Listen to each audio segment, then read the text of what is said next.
C'est le docteur que je vous parlais Bon, j'ai vu la vidéo qu'il y avait une petite fille qui était décédée en 2016 suite à un vaccin aussi, et pareil, myocardite fulminante. Donc je suis pas le seul cas en France. Et on me fait croire que je suis le seul cas en France. et oui. Bon, en tout cas, mais comme vous l'avez dit dans vos vidéos, c'est une grande chance d'avoir les réseaux sociaux aujourd'hui parce que ça nous permet de contrer les médias de masse qui, pour l'instant, nous donnent pas la parole. C'est ça. Peut-être qu'un jour ça viendra. Euh, l'énorme problème l'énorme chance, et on va positiver le plus possible ce malheur, c'est que l'histoire du Covid m'a permis de voir que les vaccins, ça faisait des myocardites. Donc c'est l'inflammation du muscle cardiaque. Et depuis 4 ans, j'ai fait énormément de bibliographie. J'ai regardé des vidéos, j'ai regardé des textes qui sont disponibles sur Internet, notamment sur la Société française de cardiologie. Et en fait, les vaccins diphtérie, tétanos, polio, qu'il y a dans tous les vaccins pédiatriques, celui qu'il y en a eu, c'est Exion. Donc Exion, c'est juste parce qu'il y a 6 vaccins, il y a 6 maladies dedans. Diphtérie, tétanos, polio, coqueluche, hémophilus et hépatite B. Et donc, je suis tombé il y a 2 ans, hein, Société française de cardiologie, 2 cardiologues qui disent que les vaccins du DTP, ça donne des myocardites depuis des années. Et ça, vous voyez, j'ai envie de dire, ça m'est resté en travers de la gorge et ça fait 4 jours que j'ai plus de voix. Le problème, c'est que les cardiologues sont au courant. Il y a une bonne partie de la Société française de cardiologie qui est très au courant que les vaccins pédiatriques, ça cause des myocardites. Ils veulent pas le reconnaître. Exactement. Pourquoi? Parce que les maladies cardiaques, eh ben, après, ça fait des opérations cardiaques, ça fait des problèmes d'infarctus, on met des stents, on met des pacemakers, on met des défibrillateurs implantables. On peut vendre des défibrillateurs parce que les gens ont peur d'avoir des arrêts cardiaques. Du coup, avec chance, de temps en temps, il y en a un qu'on récupère, on le met en réanimation. Après, on lui met un pacemaker, un défibrillateur implantable. Et ça fait quoi? Ça génère de l'activité économique.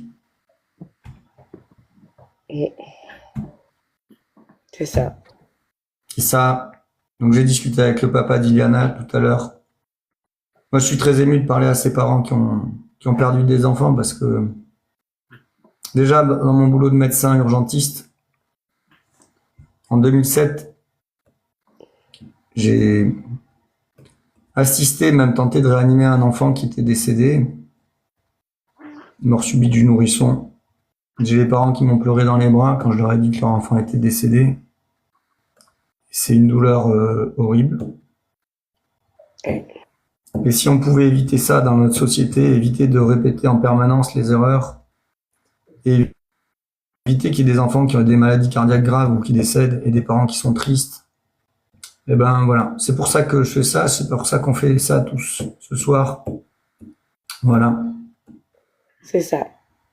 Mais moi, comme je disais, moi, depuis le début, je disais que c'était dû au vaccin. L'instinct d'une maman, elle trompe pas. Et pour ça, au début, dans la première autopsie, il disait que c'était la mort subite du nourrisson. J'y croyais pas.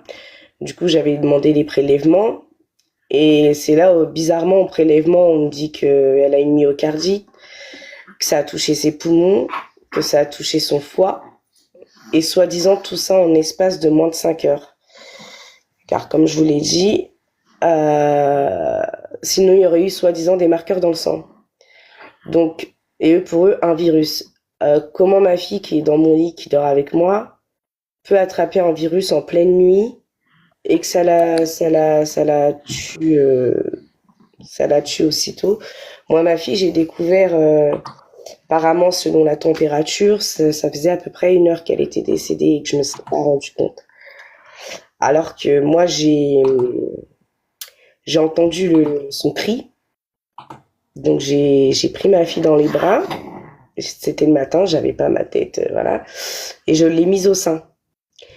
Et quand je l'ai mise au sein, c'est là que j'ai vu que ma fille de base, c'est un bébé qui allait attraper le sein directement.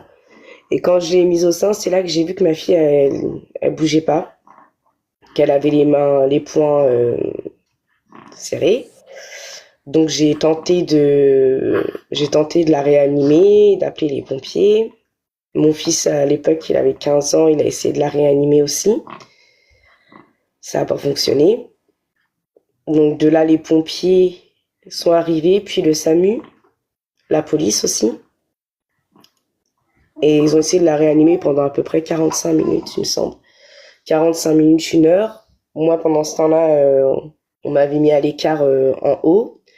Mais le policier faisait son travail. Alors, je ne savais pas si ma fille était encore vivante, enfin, s'ils avaient réussi à la réanimer.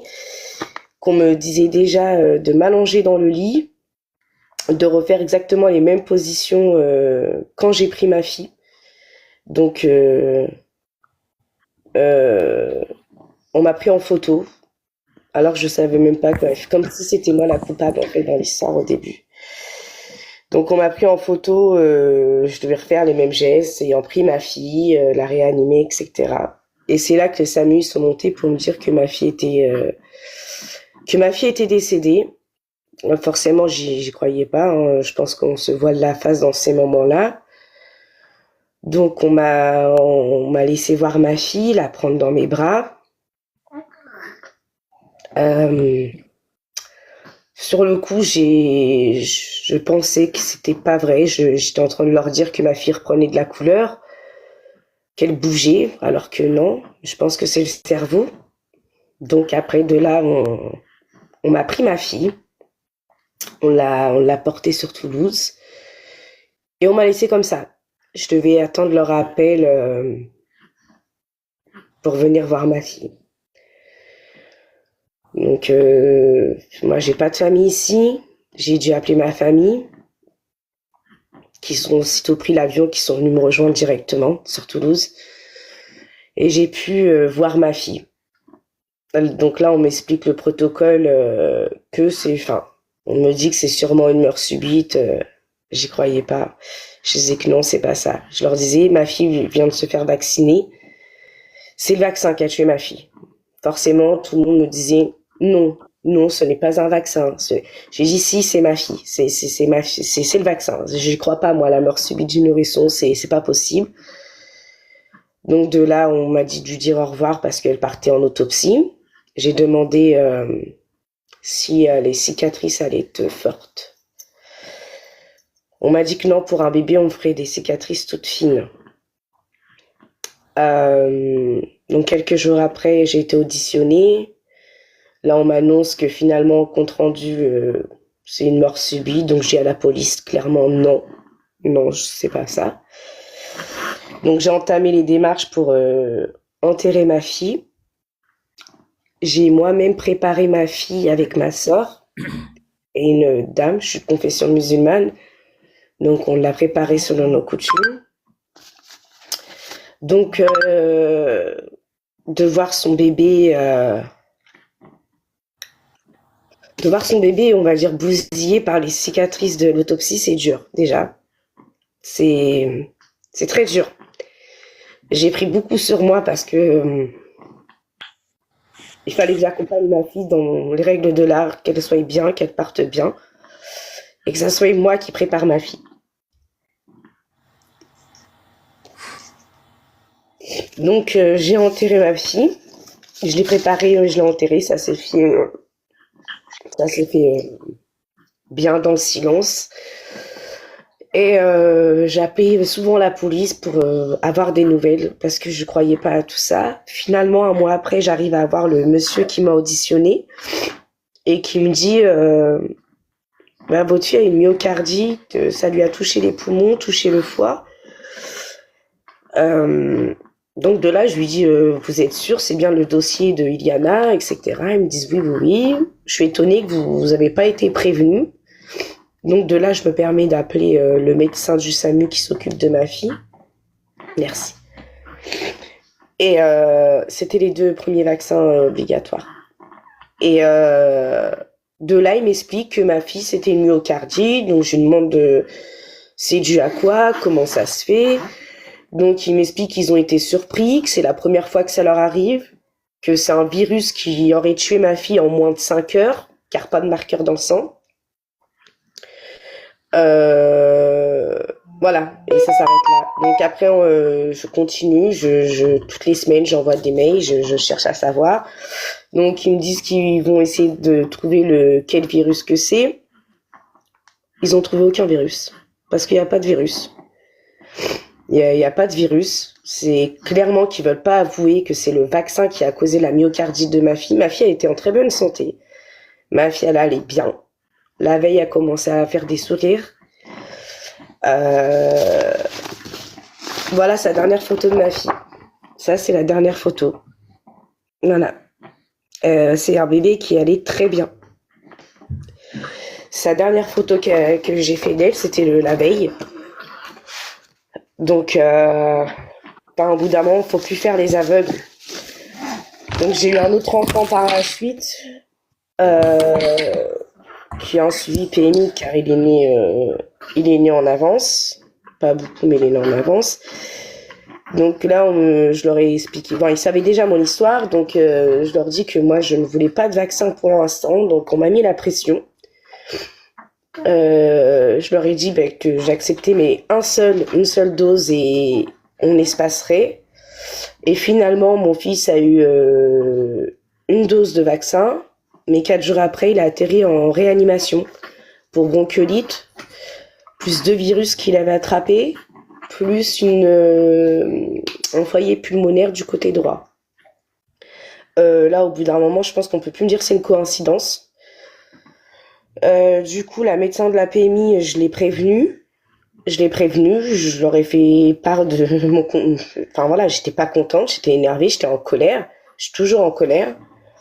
Et du coup, maintenant, ils refusent de vacciner mon fils. Ils m'ont dit que, elle, en tout cas, elle se déchargeait, qu'elle allait prendre contact avec son pédiatre et voir pour faire des examens plus approfondis, mais en tout cas, elle ne veut pas... elle veut pas vacciner mon enfant.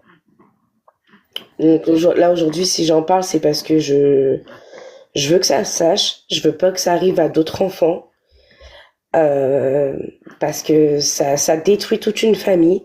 J'ai perdu ma fille, mais mes enfants, ils ont perdu leur sœur. Ils m'ont vu hurler, ils m'ont vu réanimer ma fille. Mon fils de 15 ans, il a réanimé ma fille. Ça a pas fonctionné. On est tous choqués, on sera choqués toute notre vie. Donc voilà, faut pas faire les sourds, faut partager les vidéos, faut vraiment que ça touche le maximum de personnes. Et il y a beaucoup de personnes aussi, j'ai reçu des témoignages où que c'est pas des décès, mais il y en a qui leurs enfants sont devenus autistes. Il y a une dame qui m'a parlé d'un cancer des ovaires de sa fille. Enfin, en bas, il y a un truc comme ça. Je lui ai dit de venir d'ailleurs. Voilà. Et ouais, toutes ces meurtres subites là, c'est le vaccin. Je pense que je suis pas la seule. Je sais qu'on est plusieurs. Faut vraiment qu'on se serre tous les coudes et qu'on arrive à faire comprendre que c'est pas bon. Après, je suis consciente que là, je me bats contre un mur. Je me bats contre le diable même. Parce que là, ça va être difficile à prouver. Donc, voilà. Oui, voilà, c'est la dame qui est là. Je suis là pour la fille qui a eu un cancer de l'ovaire. Voilà. Et elle s'est fait vacciner quand elle était enceinte. Et sa fille lui ont découvert un cancer de l'ovaire à l'âge de 6 mois.